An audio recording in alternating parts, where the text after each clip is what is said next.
Coucou toi, prends uniquement que ce qui résonne pour toi et je t'invite à laisser le reste. On me dit ici que tu avais rencontré une personne avec qui ça se passait plutôt bien, hein. C'est quelqu'un qui avait de l'assurance, c'est quelqu'un qui était, comment dire, très prévenant ou prévenante. C'est quelqu'un avec qui il y avait beaucoup de sourires, beaucoup de tendresse, beaucoup de, de partage, de choses comme ça. Et puis, à un moment donné, c'est quelqu'un qui a commencé à changer un petit peu avec vous. Il a commencé à avoir des tierces personnes qui ont commencé à se mêler un petit peu de votre relation.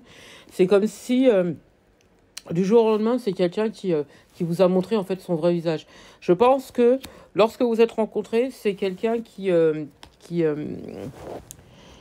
te montrait un petit peu, qui voulait que tu t'attaches à sa personne, on me fait comprendre. Donc je pense que tant que personne était au courant de votre relation, donc tout se passait bien.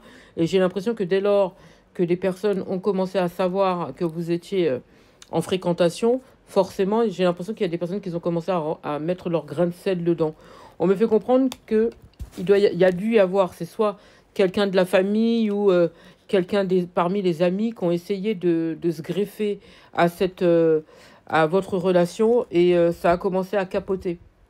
Alors on me fait comprendre ici comme si on vous disait non mais tu te fais des idées, c'est pas vrai, c'est pas ça et tout ça. Et à un moment donné, cette personne elle a commencé à vous refouler. Alors au début c'était gentiment. Alors gentiment, vous allez me dire Mimi, quand on se fait refouler, c'est pas gentil. Je suis totalement d'accord avec vous. Je veux dire quand je vous dis gentiment, c'est-à-dire que cette personne elle trouvait toujours une petite excuse, soit pour ne pas vous voir, soit pour tu vois pour toujours trouver un truc pour de façon à ce que vous ne soyez pas que tout seul. J'ai l'impression que vous étiez beaucoup plus souvent entouré, donc c'est-à-dire soit avec la famille, soit avec les amis. D'accord, mais seul, c'était rare. On me fait comprendre, c'est comme si l'intimité, ça devenait de plus en plus rare, à ce qu'on me fait comprendre. Donc forcément, vous avez commencé à protester, à râler et tout ce qui s'ensuit. Cette personne, elle vous disait, oui, mais j'ai des obligations, oui, j'ai ci, oui, c'est ça, oui, parce que j'ai le travail, oui, parce que je suis fatiguée. Tu vois, toujours des excuses, toujours des excuses. Donc ça a créé de gros, gros conflits entre vous. Et en fait, c'est quelqu'un qui était tout simplement en train de trouver une stratégie pour pouvoir aller vers une porte de sortie.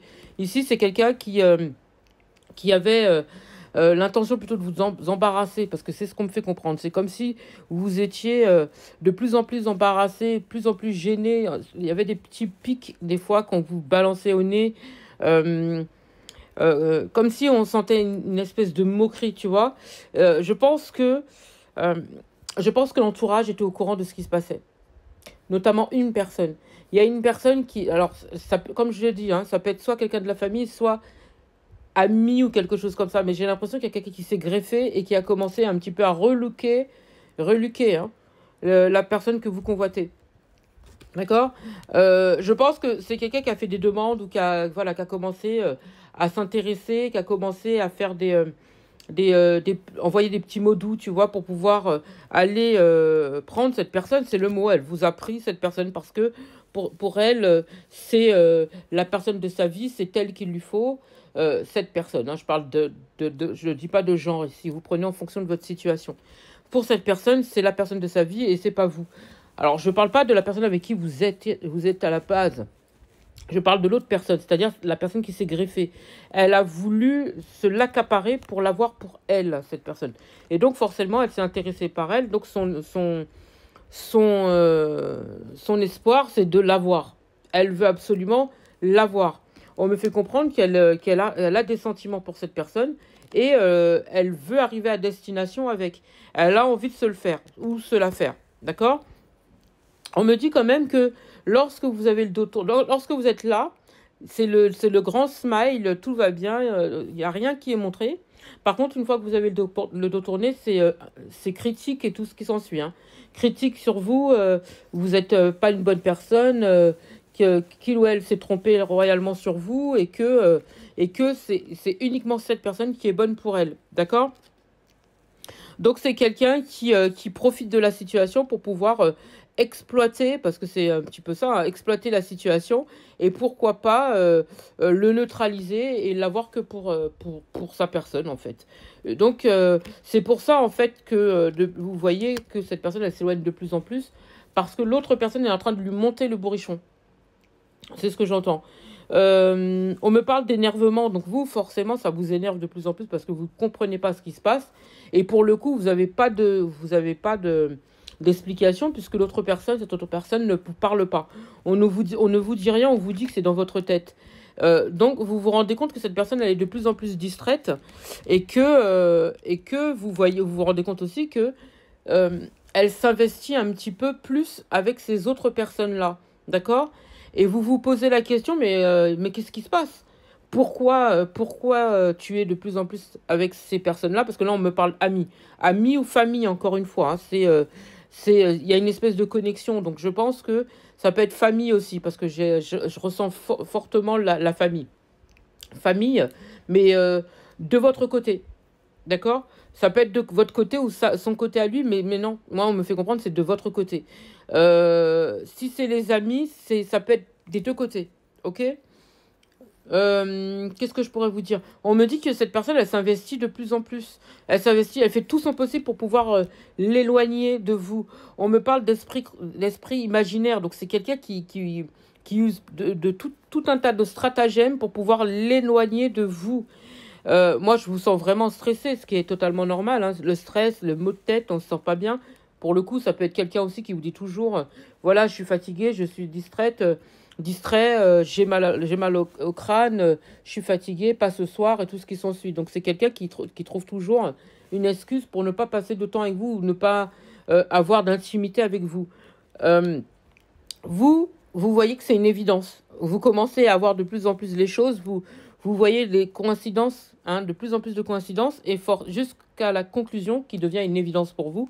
Forcément, vous vous rendez compte que finalement, de ce qui se passe réellement. On me dit qu'il va y avoir donc des disputes et tout ce qui s'ensuit parce que vous allez vous rendre compte qu'on vous a trompé et que forcément c'est ça qui a causé cette séparation, cette distance avec cette personne. En tout cas, si ça ne s'est pas encore fait, c'est quelque chose qui va se faire parce que moi, j'ai quelqu'un qui va faire comme une sorte d'investigation, comme quelqu'un voilà, qui va essayer d'ouvrir les yeux réellement sur ce qui se passe et qui va découvrir le poteau rose. D'accord? Pour moi, vous allez vous rendre compte que les gens ont tout fait pour vous rendre fragile, ont tout fait. D'ailleurs, j'ai l'impression qu'on vous a traité de fragile. Hein. On vous a dit, voilà, c'est quelqu'un qui est mentalement fragile, tu ne peux pas te mettre avec cette personne parce que elle n'est pas bonne pour toi. Par contre, moi, je suis bonne pour toi. Tu vois le truc ou pas? Donc voilà, c'est quelqu'un qui vous empêche de vivre votre relation pleinement. C'est quelqu'un qui ne veut pas, en fait... alors, est-ce que c'est soit vous, elle ne veut pas vous voir avec cette personne parce que tout simplement, cette personne est tombée amoureux ou amoureuse de cette tierce personne, ou tout simplement parce que elle ne veut pas vous voir heureuse. Vous voyez, il y a les deux possibilités, mais pour le coup, c'est quelqu'un qui veut vous empêcher, vous, d'évoluer, mais c'est surtout aussi parce que c'est quelqu'un qui veut tout simplement la personne avec qui vous êtes. Ouais, vous êtes fortement dans le questionnement et c'est totalement normal, hein. Totalement dans le questionnement. Et vous avez espoir que ça change. Mais le problème qu'il y a, c'est que cette autre personne, elle est comme envoûtée. Comme quelqu'un qui est envoûté, comme quelqu'un qui est limite passionné par l'autre, quoi. C'est comme si on se sent attiré, happé, et on ne sait pas ce qui se passe. Et pour le coup, vous essayez d'avancer, d'évoluer, de comprendre ce qui se passe, vous voyez. Et cette personne, elle vous dit non, c'est dans ta tête, hein, c'est dans ta tête. Mais vous allez réussir à aller à l'origine de la situation et vous allez dire ce qui se passe. Vous allez savoir ce qui se passe de toute façon et je pense que l'affaire va être au grand jour. Et après, après c'est à vous de régler ce qui se passe. Mais en tout cas, vous arriverez à régler ce qui se passe. J'espère avoir pu vous aider. Je vous souhaite une magnifique journée ou magnifique soirée ou magnifique matinée, peu importe au moment où vous entendrez cette vidéo.